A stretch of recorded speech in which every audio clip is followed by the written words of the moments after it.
Hello guys. So तपाईले if antivirus आफ्नो डिभाइसमा राख्नु भएको छ तर त्यसलाई अपडेट गर्नुभएको छैन भने you are going to be in a great risk.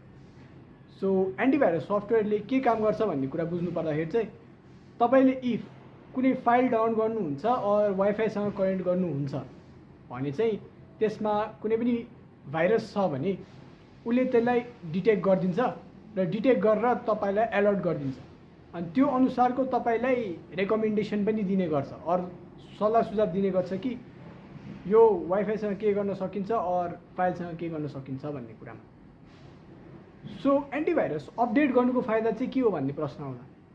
त्यो अपडेट गर्दा के हुन्छ भन्दाखेरि अब एन्टिभाइरसले चाहिँ एउटा रेकर्ड राखेको हुन्छ जसमा चाहिँ उसले पहिले डिटेक्ट गरेको भाइरसहरू चाहिँ उसले त्यसमा राखेको हुन्छ त्यो रेकर्डमा।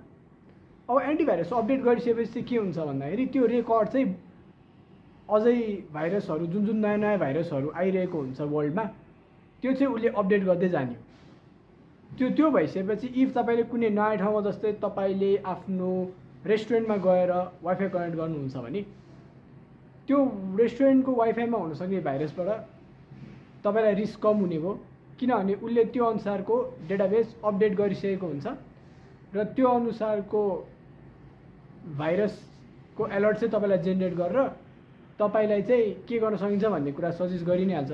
त्यसबाट चाहिँ तपाईँको रिस्क जे पनि हुनसक्छ तपाईँको डिभाइसमा, अब मोबाइल होस् कम्प्युटर होस्, त्यसबाट चाहिँ तपाईँको रक्षा गर्ने भयो।